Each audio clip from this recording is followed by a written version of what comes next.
Doom v Vamos v Vamos Epicureans. This is the BCE Comics Pod bonus edition, bonus one-shot edition. I'm your host, Nick Smith. I'm joined by... Stojr from Stojr Shelf. How's it going, Nick? I'm doing well. We're doing something a little bit different because as part of Kurtis Findlay's Epic Marvel Podcast Reading Club, he not only has given a reading order for the X-Men issues, but also bonus reading. And we've kind of been avoiding the bonus reading. I don't know about you, but I don't have a whole lot of time, and I don't have access to all of those things. But we had a special request for this one. Yeah, I think I'll be able to get this out on the same day of the bonus reading. This one is, well, pulled from the DC versus Marvel Omnibus, this big old thing right here. This is the X-Men and the Teen Titans, the Uncanny X-Men and the Teen Titans one-shot. Now, to set this up, Stojr, you haven't read this. No, I actually have not been able to purchase this omnibus yet. It's kind of on my potential buy list. It's just a matter of the funds. The other things have taken priority. But I will say, Marvel or DC, if you'd like to send me a review copy, I'm more than happy to take comps. Oh yeah, yeah, samesies. Oh, granted, I already have one, but anything else, sure. I don't know if we have a wide enough viewership to try for that, but we could try, right? Okay, so Stojr's going in blind here. This is primarily going to be my thoughts, but I did kind of want Stojr here because he knows DC more than I do. I am ignorant of the Teen Titans. Okay, so this issue is called Apocalypse Now, written by Chris Claremont, pencils by Walter Simonson, finishes by Terry Austin. This is essentially a Marvel team on this book, and mostly the regular team on the Uncanny X-Men, or at least at some point. Walt Simonson, maybe not so much. He did do one issue that we've seen so far. There is an introduction to the story that's contained in the Omnibus that I think was in a previous trade paperback. Claremont explains that as he and Louise Jones, aka Louise Simonson, alright, so Walt's wife, as they were discussing this project, Walt walked by the office, he heard mention of Darkseid being involved, and Walt Simonson said he wanted to be a part of it because of that, so it all kind of came together from there. Alright, so... Darkseid seems to have concocted a plan in his war with the gods to destroy the Earth to make it his new base of operations, or something like that. I was a little iffy on what was happening. So to do this, he gathers the memory of the Dark Phoenix from the X-Men and uses an army of parademons to capture the X-Men, while Slade Wilson, the Terminator, leads the construction of siphons, which will siphon the psychic energy of the Phoenix from where she was active on the Earth. During the course of this, the Parademons mistake the Teen Titans for the X-Men, and they bring them captive to Darkseid's world. But neither they nor the X-Men can stop Darkseid from resurrecting the Phoenix and transporting her to Earth to destroy the Earth. Once the two teams were released from their captivity, they find a way to return to the Earth. They use their combined powers of Professor X and the Raven to imbue the Phoenix with the emotion of love, and... that is the one emotion that had stopped the Phoenix in the past, and so that gets the Phoenix to stop what she was doing, and she flies away with Darkseid and returns to the edge of the universe. I don't think my summary has done a very good job of that, to be honest. I was able to follow. So I guess I have two questions so far. I'll probably have more, but sure. One is pronunciation. I'm not sure if it's Darkseid or Darkside. Oh, I have no idea. I always thought it was Darkside. I know it's spelled E-I-D, I think, but in my head it was always Darkside. That would kind of make sense. The other question is, does the Omnibus have two different stories? So like they've with the recent team ups, there's there'd be like X-Men and Teen Titans, and then there'd be a Teen Titans and X-Men book, and they'd have like one would be put out by DC and one with Marvel. Is that what happened back then, or they just had this? Okay, so yes and no, right? I had to look into this. The original crossover, the Superman Spider-Man one, had creators from both Marvel and DC working on it, and of course the creators for that one had both written and drawn both Spider-Man and Superman at one point in their career. it seems like there was an intention to have a Marvel Teen Titans #2 that was going to have Marv Wolfman writing and George Perez on art, so getting the Teen Titans group to do it. This got canceled, though, because bickering between the two companies happened as part of the JLA Avengers crossover, and when that got canceled, George Perez, who was supposed to do that book, he decided to just drop the project, and thus the second one just never happened. It never occurred. So there was plans for it, but it didn't happen. Okay. All right. So what do you think? Well, I thought it was a fun read, despite my my struggle to actually summarize it well. Sadly, I do lack the backstory to know anything about the Teen Titans. You know, I know who Robin is. I've seen the pictures of the others. I don't really know anything about them, though. Darkseid, Darkseid, whatever you pronounce it, I'm familiar with him. There was a weird guy in a chair at the start of the book and the end of the book who I have no knowledge of. Let me see if I can get a picture of him. I meant to pull this up on the Comic Viewer, but I forgot. I think it's Orion, one of the new gods. Metron, I have no idea. Oh, I should have got this on the Comic Viewer. So yeah, it's one of the new gods. So Metron. Metron is his Orion's name. a different one. Yeah, so they're basically Darkseid and Metron and Orion. These are all the new gods, creations of Jack Kirby and things like that. And he's in that chair. I think the chair is like all knowledge or something like that.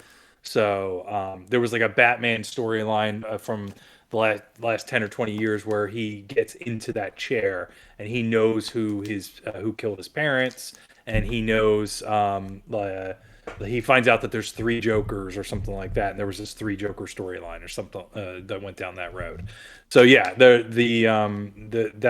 they're all part of the same kind of big lineage of like the new gods and stuff like that. Gotcha. That's who Metron is. Well, I know there's Jack Kirby New Gods Finest coming out at some point this year. I'm looking forward to picking that up. But yeah, not knowing anything about this guy, and he bookends the story, so I'm sure I missed something relevant there. I really like the interactions between the X-Men and the Teen Titans when they were released from captivity at one point, and they were finding out who the others were. There's a little bit of jealousy between Kitty and Colossus as they were having some quasi-romantic interactions with the Teen Titans, and I thought that was fun. It was silly. It puts a little humanity into our characters. When Starfire kisses Colossus, and we learned that I learned anyway, that she absorbs languages through physical touch. Nightcrawler afterwards says, "So, do you want to learn some German?" Or something to that effect, and that was was nice and silly. I thought Walt Simonson's artwork was excellent. We get a lot of big, bombastic moments, generous use of shading around Darkseid, whatever. It makes him feel sinister throughout, so that was really great. And I liked that it kind of bucked the trend of superhero comics by not having the two teams fight one another, right? You know, that's the trope of team-ups and so forth, is they have to fight one another. Granted, the Titans do go to the X-Mansion with the full intent of fighting the X-Men, and they do attack Professor Xavier, but the rest of the X-Men weren't there. So otherwise, we don't get a full-on X-Men Teen Titans battle. They recognize they need to work together to achieve their objectives, and I thought that was great. One little Easter egg I think I noticed on page 265 of the Omnibus, and I can't pull this up on the Comic Viewer.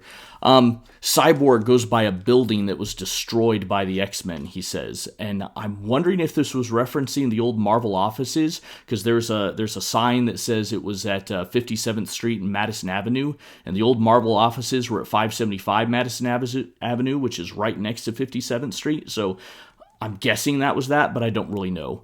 And I don't know how that fits in universe with the X-Men comics, and because we had a building destroyed in the X-Men comics, but then we also have in annual number 7 the X-Men going, which I guess spoiler, that's going to be coming up when this releases. The X-Men go to the old Marvel offices and the new Marvel offices, so I don't know. Anyway, I thought it was a lot of fun. Yeah, no, it's good stuff. I mean, like there's if you're interested in more Teen Titans comics, George Perez and Marv Wolfman were on that book for a while, and there's various omnibuses there's I don't for some reason there's only one volume of the DC Finest. I don't know why they haven't pumped out. We're getting four Batman ones as of this week, and there's only one of the Teen Titans. Well, Batman has a longer But history to print, right? yeah, but the teen this year the Judas Contract is it's got amazing art in it. It's from 83 and 84, so it's in the neighborhood of probably when this was published. So I highly recommend that in whatever format you want to find it in. But also like Jeff Johns had a run in the 2000s on Teen Titans. A little bit different. A lot of these Titans are more like the teachers at the school. So there's like newer generations of them grown up. I think like Mike McCone did a lot of the art in there, but there's some pretty strong storylines. And this is a great DC team. I always enjoyed the stuff. And the other thing I would look up is the Teen Titans TV show. Now, I wouldn't watch Teen Titans Go. That's not what I'm recommending. That's like the SpongeBob version, which, as much as I hate to say it, is actually kind of smart, funny, and fun. It has the same voice cast as the original Teen Titans cartoon, but a different animation style. It's all silly. It's all that kind of SpongeBob, kind of craziness, and is good if you like that stuff. But there was a Teen Titans cartoon that was in like 2005 era, around the same time Justice League and Justice League Unlimited was out, and that was a really well written show, really good. I think it lasted 2 or 3 seasons or something like that. Well, I do have that Teen Titans Finest, so maybe we'll have to add that to the reading poll at some point in the future.